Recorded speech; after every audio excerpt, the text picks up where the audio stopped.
दोस्तों, मन के हारे हार है, मन के जीते जीत। आप अपने जीवन में दो बार सफलता प्राप्त करते हैं, एक बार अपने मन में और दूसरी बार वास्तविकता में। नमस्कार दोस्तों, मैं ज्योतिषाचार्य आप सभी दर्शकों का अपने यूट्यूब चैनल सत्य की खोज में हार्दिक अभिनंदन करता हूं। दोस्तों, आज का यह ज्योतिष का कार्यक्रम सिंह राशि वाले जातकों के लिए बहुत ही महत्वपूर्ण और ख़ास रहने वाला है। आज बात करेंगे सिंह राशि का सितंबर 2023 का मासिक राशिफल, मंथली प्रेडिक्शन। सिंह राशि वाले जातकों के लिए सितंबर 2023 का महीना कैसा रहेगा। सिर्फ कैसा रहेगा ही नहीं, बल्कि हर एक वह जानकारी जो आपके मन में प्रश्न के रूप में उठ रही है। आपका स्वास्थ्य कैसा रहेगा, आपकी शिक्षा, आपकी लव लाइफ, आपका दाम्पत्य जीवन, पारिवारिक जीवन, भाग्य की स्थिति कैसी रहेगी, करियर, बिजनेस, व्यापार और फाइनेंस की स्थिति सितंबर 2023 के महीने में किस प्रकार से रहने वाली है, हर एक जानकारी आपको बताएंगे। नवग्रह आपको क्या फल प्रदान करेंगे। जी हाँ, एक नहीं दो नहीं बल्कि पूरे नवग्रह मिलकर के आपको क्या परिणाम देने में पूरे महीने सक्षम रहेंगे, आपको बताएंगे। तो दोस्तों, यह जो राशिफल है यह आपकी जन्म राशि यानी कि चंद्र राशि पर आधारित है। अगर आपको अपनी जन्म राशि मालूम नहीं है तो आप इसे अपनी प्रचलित नाम राशि के आधार पर समझ सकते हैं। तो चलिए फिर शुरुआत करते हैं। लेकिन उससे पहले दोस्तों, अगर आप हमसे परामर्श लेना चाहते हैं अपनी कुंडली के बारे में, तो वीडियो के डिस्क्रिप्शन बॉक्स में और वीडियो के अंदर आपको नंबर मिल जाएगा, जहां से आप संपर्क करके कुंडली के बारे में परामर्श ले सकते हैं। तो चलिए अब फिर जान लेते हैं सितंबर 2023 का महीना सिंह राशि वाले जातकों के लिए कैसा रहेगा। तो देखिए दोस्तों, जब सितंबर का महीना प्रारंभ होगा तो आपके लिए ग्रहों की स्थिति कुछ इस प्रकार से रहेगी। लग्न में ही यानी कि आपकी राशि में बुध और सूर्य दोनों मिलकर के बुधादित्य नामक राजयोग का निर्माण करेंगे। कुंडली के तीसरे भाव यानी कि पराक्रम भाव में केतु महाराज पूरे महीने गोचर करेंगे, जबकि कुंडली के सप्तम भाव में दाम्पत्य के भाव में शनि वक्र अवस्था में गोचर करेंगे। इसके अलावा देवगुरु बृहस्पति और राहु भाग्य भाव में पूरे महीने गोचर करेंगे। यहाँ पर देवगुरु बृहस्पति और राहु चांडाल योग का निर्माण किए हुए हैं। तो वहीं दोस्तों, कुंडली के द्वादश भाव में पूरे महीने शुक्र की स्थिति देखने को मिलेगी। यह तो हो गई आपके लिए ग्रहों की स्थिति। अब चलिए जान लेते हैं यह नौ ग्रह मिलकर के आपको क्या परिणाम देने में सक्षम रहेंगे। सबसे पहले बात करते हैं आपके स्वास्थ्य के बारे में। यह आपके लिए पहली भविष्यवाणी है, ध्यान से सुनिएगा। तो दोस्तों देखिए, पहला भाव जो होता है वह आपके इम्यूनिटी सिस्टम का भाव होता है और पहले भाव के स्वामी बनते हैं सूर्य महाराज। 17 सितंबर तक पहले ही भाव में गोचर करेंगे, उसके पश्चात राशि परिवर्तन कर जाएंगे। इसके साथ ही दोस्तों, पहले भाव में बुध देव पूरे महीने गोचर करेंगे, जो आपके लिए मार्केस का कार्य करते हैं, दूसरे भाव के स्वामी बनते हैं। इसलिए इस महीने आपको सिर्फ दो चीज़ों को लेकर के थोड़ा सावधान रहना होगा। पहला, मुख से संबंधित यानी कि दांतों से संबंधित समस्या देखने को मिल सकती है और दूसरा, स्किन से संबंधित प्रॉब्लम। जी हाँ दोस्तों, यह आपकी नाम राशि के आधार पर स्पष्ट रूप से ग्रह गोचर बता रहे हैं कि आपको इस समय स्किन से संबंधित और मुख से संबंधित समस्या हो सकती है। यह नाम राशि के आधार पर है, हमें नहीं मालूम कि आपकी कुंडली में ग्रहों की स्थिति कैसी है। इसलिए दोस्तों, इस समयावधि में आपको अपने खान पान पर विशेष रूप से सावधान रहने की ज़रूरत है। अगर देखा जाए तो सिर्फ इन दोनों ही चीज़ों में आपको सावधानी बरतनी है, तो बाकी अन्य दृष्टिकोण से आपका स्वास्थ्य बेहतर रहेगा। अब चलिए बात कर लेते हैं सितंबर का महीना विद्यार्थियों के लिए कैसा रहेगा। यह दूसरी बड़ी और तूफानी भविष्यवाणी है। तो देखिए, पंचम भाव होता है आपके शिक्षा का भाव।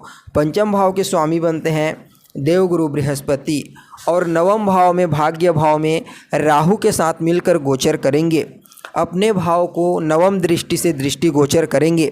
तो ऐसे में दोस्तों, आपको इस समयावधि में पढ़ाई लिखाई को लेकर के उतना ज़्यादा परेशान होने की ज़रूरत नहीं है, क्योंकि बृहस्पति की नवम दृष्टि आपके पंचम भाव पर पड़ रही है। लेकिन दोस्तों, यहाँ पर राहु भी नवम दृष्टि से दृष्टिगोचर कर रहे हैं। इसलिए आप सोचेंगे कि मैं बहुत ज़्यादा पढ़ाई करूं, मुझे बहुत मेहनत करना चाहिए, लेकिन आप जितना सोचेंगे उस हिसाब से मेहनत नहीं कर पाएंगे। आपका मन डाइवर्ट होने लगेगा। देखिए, जब तक राहु और गुरु दोनों मिल करके चांडाल योग का निर्माण किए हुए हैं तब तक आपका मन डाइवर्ट होता रहेगा। आप सोचेंगे कि मुझे बहुत कुछ करना है, मुझे बहुत पढ़ना है, आने वाले समय में एग्ज़ाम है, उसमें अच्छे नंबर्स लाने हैं।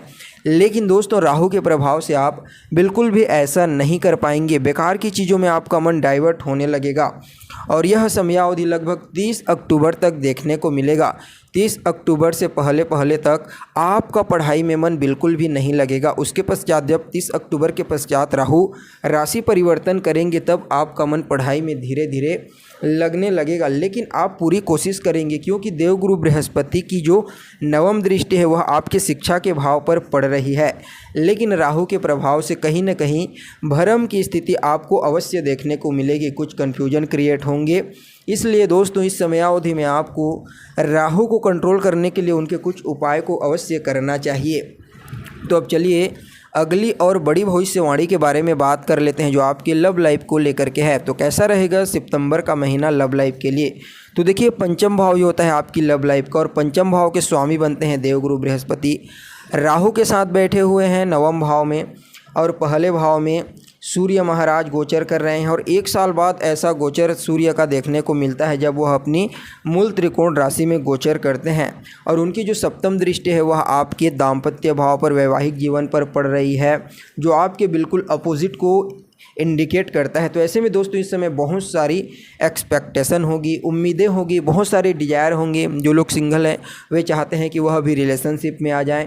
कुछ इस प्रकार के बहुत सारे डिजायर्स आपके हो सकते हैं, और यह जो महीना है वह आपके डिजायर्स को पूरे होने के लिए बहुत ही बेहतर रहेगा, क्योंकि देवगुरु बृहस्पति की जो नवम दृष्टि है वह आपके पंचम भाव पर पड़ रही है। इसलिए जो लोग रिलेशनशिप में हैं उन लोगों के अंदर इस समय एक प्रकार की बॉन्डिंग की मजबूती देखने को मिलेगी। हालांकि सूर्य के प्रभाव के कारण ईगो का प्रभाव भी देखने को मिल सकता है, जिद्दी स्वभाव देखने को मिलेगा। किसी बात पर लेकर के मूड स्विंग होना, छोटी छोटी बातों को लेकर के इरिटेट होना, इस प्रकार की चीज़ें पॉसिबल दिखाई दे रही है। इसलिए दोस्तों, हर चीज़ को लेकर के कंट्रोल करके और अंडरस्टैंडिंग बना करके रखनी होगी। तो आपके लिए यह समय बढ़िया रहेगा। यह तो हो गई आपके लिए लव लाइफ की भविष्यवाणी। अब चलिए अगली भविष्यवाणी के बारे में बात करते हैं, जो आपके दाम्पत्य जीवन को लेकर के है, वैवाहिक जीवन को लेकर के है। कैसा रहेगा सितंबर का महीना? तो देखिए दोस्तों, सप्तम भाव होता है आपके दाम्पत्य का भाव, और सप्तम भाव के स्वामी बनते हैं शनि महाराज। सप्तम भाव में ही वक्र अवस्था में गोचर करेंगे। तो यह तो बहुत अच्छी स्थिति कही जा सकती है, क्योंकि जो भी ग्रह अपने ही भाव में गोचर करता है तो वह तो उस भाव का फल बढ़ाता है। तो इसलिए आपके लिए दाम्पत्य जीवन के दृष्टिकोण से देखा जाए तो शनि महाराज जो है वह आपके भाव में वृद्धि करेंगे, यानी कि दाम्पत्य के दृष्टिकोण से समय अनुकूल रहेगा। लेकिन दोस्तों, जो लोग नया काम करना चाहते हैं, पार्टनरशिप में कुछ नया करना चाहते हैं, उनके लिए उतना अनुकूल नहीं कहा जा सकता, क्योंकि कुछ सडनली आपके साथ कुछ ऐसी घटनाएं घटित हो सकती है जिससे आपको लॉस हो सकता है। इसलिए इन चीज़ों का भी ध्यान रखना है, क्योंकि सूर्य की दृष्टि पड़ रही है। तो ऐसे में दोस्तों, यह जो समय है वह पार्टनरशिप के लिए उतना अनुकूल नहीं कहा जा सकता, लेकिन दाम्पत्य जीवन में अंडरस्टैंडिंग बना करके अगर आप चलेंगे तो निश्चित रूप से समय आपके लिए बढ़िया रहेगा। शनिदेव अपने घर में मौजूद हैं, इसलिए आपके अंदर एक प्रकार की ऐसी ऊर्जा रहेगी जो आपके वाइब्स को, बॉन्डिंग को मजबूत करने का प्रयास करेंगे। जितने भी अदर रिलेशनशिप में आपके बॉन्डिंग है वह मजबूत देखे जा सकते हैं इस समयावधि में। यह तो हो गई आपके दाम्पत्य को लेकर के। अब चलिए अगली और बड़ी भविष्यवाणी के बारे में बात कर लेते हैं, जो आपके भाग्य को लेकर के है। तो दोस्तों, नवम भाव होता है आपका भाग्य भाव, और नवम भाव के स्वामी बनते हैं मंगल महाराज। कुंडली के धन भाव में जाकर के पूरे महीने गोचर करेंगे, दूसरे भाव में, और भाग्य भाव में ही देवगुरु बृहस्पति के साथ राहु विराजमान रहेंगे पूरे महीने। देखिए, देवगुरु बृहस्पति को भाग्य का कारक ग्रह कहा जाता है, सूर्य को भी भाग्य का कारक ग्रह कहा जाता है। सूर्य लग्न में गोचर करेंगे सितंबर के महीने तक, उसके पश्चात भाग्य के स्वामी के साथ 17 सितंबर के पश्चात वह धन भाव में गोचर करने लगेंगे। तो ऐसे में दोस्तों, गुरु की स्थिति त्रिकोण में भाग्य भाव में, और सूर्य और मंगल की स्थिति धन भाव में। तो यह महीना जो है वह भाग्य के दृष्टिकोण से बहुत ही बढ़िया दिखाई दे रहा है। आपको भाग्य का कुछ ऐसा साथ प्राप्त होगा कि आप इस समय धन को किस प्रकार से संचित किया जाए उसके बारे में अच्छे से सोचेंगे समझेंगे और आपके पास धन की बचत भी होने लगी, क्योंकि देवगुरु बृहस्पति के साथ मंगल और सूर्य का जो बॉन्डिंग है इस महीने काफ़ी बेहतर देखी जा सकती है। इसलिए दोस्तों निश्चित रूप से यह जो महीना है वह आपकी आर्थिक स्थिति के लिए काफ़ी बेहतर कहा जा सकता है। आप इस महीने अच्छा खासा धन संचित कर पाएंगे। साथ ही दोस्तों आपको अपने कुटुंब परिवार के लोगों का भी पूर्ण सपोर्ट देखने को मिलेगा।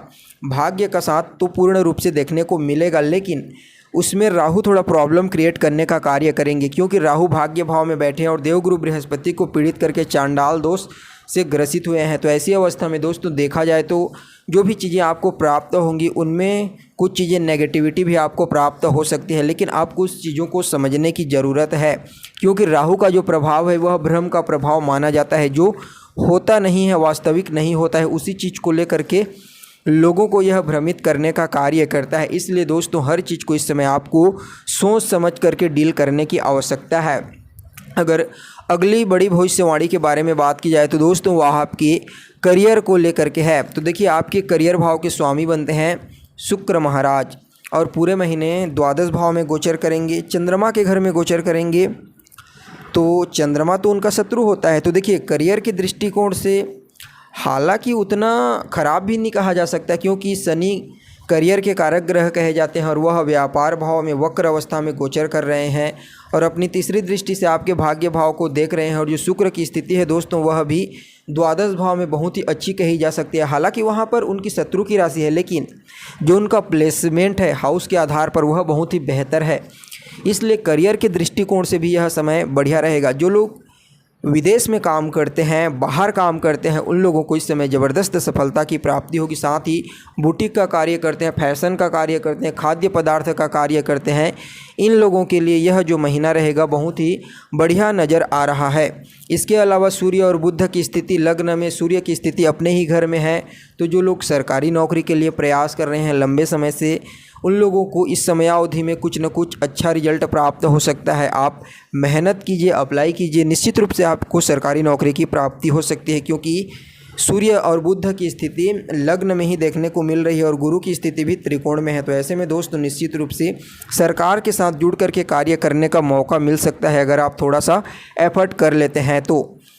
अब अगर चलिए बात करते हैं आपकी बिजनेस, व्यापार और फाइनेंस की स्थिति कैसी रहेगी। देखिए शुक्र और बुध इन दोनों की स्थिति बहुत ही अनुकूल दिखाई दे रही है पूरे महीने, और शुक्र और बुध से ही आपके बिजनेस के बारे में विचार किया जाता है। सप्तम भाव आपका व्यापार का भाव होता है, जहाँ के स्वामी शनिदेव बनते हैं। पूरे महीने वक्र अवस्था में सप्तम भाव में ही गोचर करेंगे। तो इस समय अवधि में देखा जाए तो यह जो समय है बिजनेस के दृष्टिकोण से बढ़िया रहेगा। जो लोग बिजनेस करते हैं, खास करके लोहे का कार्य करते हैं, मशीन का कार्य करते हैं, तेल का कार्य करते हैं, काली चीज़ों का कार्य करते हैं, उन लोगों के लिए यह समय बहुत ही बढ़िया रहेगा। शनि के प्रभाव से उन लोगों को लाभ मिलेगा, बिजनेस में ग्रोथ देखने को मिलेगा। अगर आप कुछ नए आइडियाज़ इम्प्लीमेंट करते हैं तो निश्चित रूप से आपको ग्रोथ देखने को मिल सकता है। तो दोस्तों यह तो हो गई आपके लिए चंद्र राशि के आधार पर पूरे महीने का हाल। अब चलिए जान लेते हैं आपको क्या करना चाहिए इस महीने को बेहतर बनाने के लिए। तो सबसे पहले तो नियमित रूप से सूर्योदय से पहले उठिए, सूर्य भगवान को अर्घ्य प्रदान कीजिए, सूर्य के बीज मंत्र का 108 बार उच्चारण करें। इसके साथ ही देवगुरु बृहस्पति, चंद्रमा और मंगल के बीज मंत्रों का भी आप नियमित रूप से 108 बार उच्चारण करेंगे तो आपके लिए बेहतर रहेगा। केसर का तिलक लगाइए, पूरे महीने आपके लिए बेहतर रहेगा। राहु को कंट्रोल करने के लिए पक्षियों को समय समय पर दाना दीजिए, इससे आपका यह पूरा महीना आपके अनुकूल रहेगा। तो दोस्तों आपको जानकारी कैसी लगी कमेंट करके बताइए। आज के लिए बस इतना ही, फिर मिलते हैं एक नए और ताज़ा एपिसोड में। तब तक के लिए नमस्कार।